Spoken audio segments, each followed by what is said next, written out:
Hello and welcome to DIY Therapy. As always, we'll start with our disclaimer. This podcast is for educational purposes only. It is not designed to diagnose or treat. When beginning any exercise program, it should be reviewed and discussed with your medical professional prior to beginning. Information on this podcast is not designed to replace medical treatment. My name is Will. With me, as always, is Andy. Good morning, Will. How are we doing today? Peachy? Peachy keen? Peachy keen. Yeah, cool. How are you doing? Well, I've already told you a little bit about my morning. I've already been painting a basement for the beginning morning, and then finish that off with ice cream as dessert. I mean, the breakfast of champions, right? I mean, yep, pretty healthy guy over here. So, yeah. So we're talking about balance today. Yes, the balance and what kind of goes into balance. Always a hot topic with the elderly, right? Yeah, they always feel like they're going to fall over at any given moment. Mm-hmm. Yeah, and big fears of breaking hips, breaking arms, which is not with falls. That's not an unfounded fear. I feel. Yeah. You know. No, I mean, actually, when we treat almost anybody with like a lower limb injury of any kind, one of the first things we always want to eliminate is a fall risk. You want to make sure that they're not going to be falling specifically in the clinic, but also at home too. So you want to try to do that. And FYI to anyone who ever goes into the hospital, regardless of the reason that you are in the hospital, you will be tagged as a fall risk. It does not matter. Yeah, gait belt will be put around your for the waist. First couple of times at least. Yep. Regardless, you could be in there for. Doesn't matter. It does not matter. And you can be fully functional, like, I'm just here for a haircut. And no, you're a fall risk. Now you will know that you are truly a fall risk if they put an alarm on your seat. Yes, if you ignore them and just get up and go to the bathroom. Like, if I ever go to the hospital, like, I will. But I know how to turn off the bed alarm or whatever, so. I actually had when I was going through school, I had a professor that she told me that it didn't matter what patient came into the outpatient clinic. So an outpatient clinic is just where, you're going in. It's like a doctor's office essentially. And because she did not know the patient for an initial evaluation, she would walk out, introduce herself, and put a gait belt on that person. It could have been like a 23-year-old kid, with, a rotator cuff injury, that sort of thing. And she put a gait belt on. And I remember looking around with like my classmates thinking, oh my God, this lady's nuts. Which really, quite frankly, it's overkill. Yeah, it's pretty extreme. So, what would be the causes of let's leave it this way. What are the three systems we have three systems that our body uses to improve our balance? Yeah. So, really balance is affected by, and we'll call them three systems, and then one other kind of one other variable that makes that's actually pretty important and can make a bigger impact. Although I would argue as part of a system. Yeah, it's just an extension of it. Very true. But so the three systems are essentially going to be proprioception, and that's a big word for tiny little receptors that are in each one of our joints. It tells our it tells our brain where our joint is in space. So if I bend my wrist up or bend my wrist down and I'm not looking at it, my brain still can perceive what position it's actually in. So those are tiny little receptors that help kind of determine where we are in space. The next one would be like our vestibular system. Yep. And the vestibular system is essentially the inner ear. It again is actually going to be more focused on where our head is in space. So if our head is turned sideways, if we're laying down. So it gives us some kind of perception in terms of where we are and where the head is in space, especially kind of level to the horizon. And then the last would be vision, which is something that we tend to rely significantly on as we get older. We tend to lose some of the proprioception in the vestibular system, and that again is going to really be it's going to give us an idea of where our head is or where we are in space based upon different objects and the horizon again and those types of things.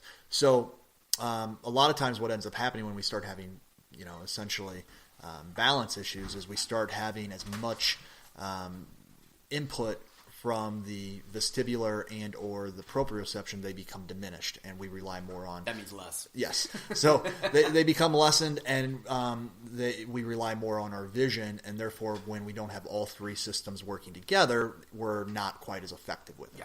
Yeah. Sidebar here. One of the reasons that you get seasick is, like, especially like on a, like either a plane or mostly on a boat, you'll get two of your systems are telling you you're moving. One of your systems will tell you is getting counterintuitive and is saying, no, I'm not moving, or I'm not moving like in the way that you other two systems. Thus, you get conflicting information, and thus you're getting... Yeah, you can become nauseous. So it's not always the reason, but it can be the reason. Yeah. And then the other, really, I guess we'll call it a system, would so the fourth component would be essentially strength, specifically hip strength, core strength. So if we lack a certain amount of strength to actually maintain good balance or maintain what we would call like righting reactions or quick righting reactions, which is when we start to lose our balance and the muscles contract or auto-correct, so to speak, to keep ourselves upright. Yeah. So if we don't have that strength or we don't have the coordination, then also we'll have some balance issues. And I have that problem. I don't have that problem, but I usually have that discussion with my patients because when I'm dealing with patients with balance problems, it's usually that we'll be working on balance inside the parallel bars, and I'll have them just stand with their feet close together or whatever, and they're a little bit wavy. And they get, see, my balance is bad. Like, no, it's not. Your balance is actually pretty good because you're correcting yourself. Mm-hmm. If your balance was actually bad, you'd fall. Yeah. So then there's a couple of reasons why the balance gets off. Yeah. Okay. So I think one of the number one reasons is certainly just age. Okay. As we get older, we do tend to just rely on our vision, and so the brain does not recognize the input from the joints and from the vestibular system, and so when you're only relying on one system, we end up having poorer balance.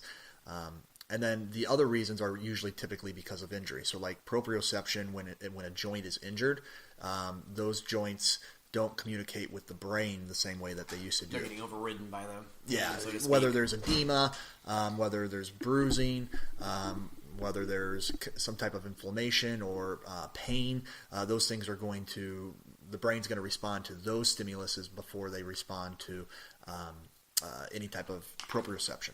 So there's ways to retrain proprioception. Quite a few ways, actually. Get yourself onto what would be considered a non-compliant surface, which would be like, standing or balancing on like a couch cushion or a pillow. Yeah, something soft is going to give a little bit, so it's your feet are always having to correct your... Yep. Something unstable. Yeah, essentially. But, and one of the disclaimers that I think people need to understand too is, like, most balance patients that we see in the clinic, we don't send them home with real high level activities because we don't want you to fall. So many of those patients, I would actually say, are probably on schedule longer than maybe just a straight, tendonitis or some simple pathology that we get, in the knees or other joints, because we have to actually keep you in a controlled environment like parallel bars with a gait belt to where it's nice and safe so that you can retrain so that you're not falling and injuring yourself. So a lot of times if you have significant balance issues, you might actually be on therapy for a little bit longer time. Not because it takes that much longer to do it, it's just more or less we want to be safe and make sure you're not having any falls or anything at home. Unless you have a certain amount of balance, doing it at home by yourself is tricky. Yeah, certainly. Yeah, if you're at a certain point, where you're safe, you can still do some things, in front of the kitchen sink, etc., to where it's a little bit more safe environment. But so that's proprioception, and then the vestibular system. The vestibular system is really a set of canals within the ear, which they have each canal has tiny little hair-like follicles, and as the head moves and twists, though there are little tiny stones, or a lot of people call them rocks. I've heard them called crystals. Crystals. Oh, yeah, that's actually more of what the formal word is. Thank you.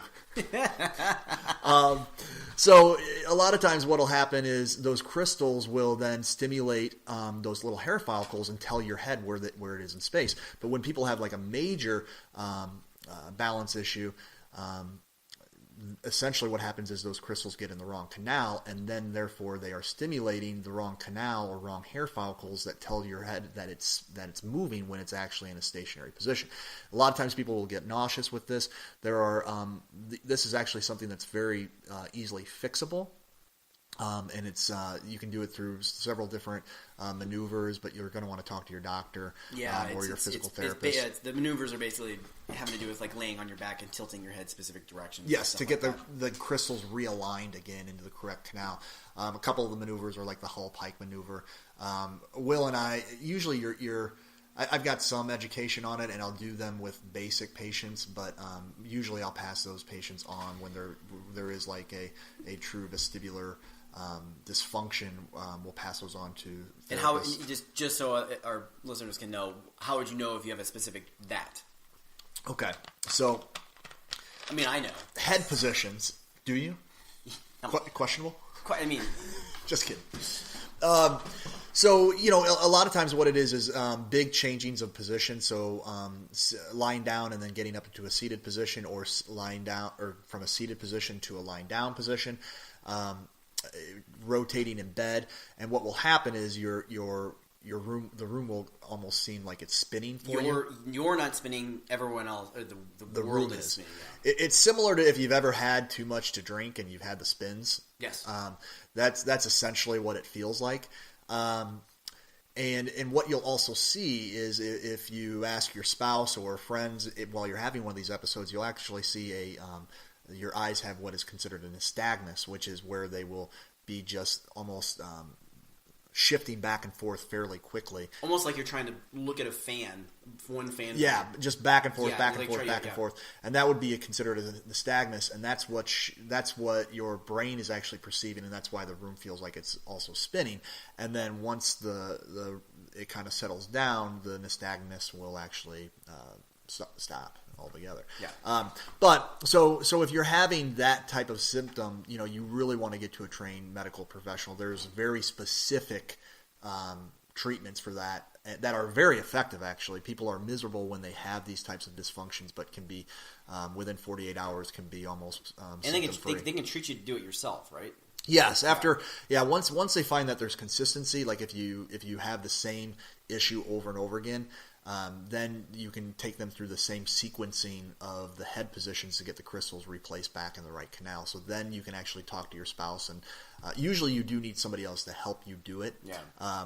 So you would have to ask your spouse or a friend to help kind of do that. The one negative behind it is after you do have a true vestibular treatment, you are essentially having to sit up for I've heard anywhere from 48 to 72 hours straight up. Yeah. I've heard 48. Yeah.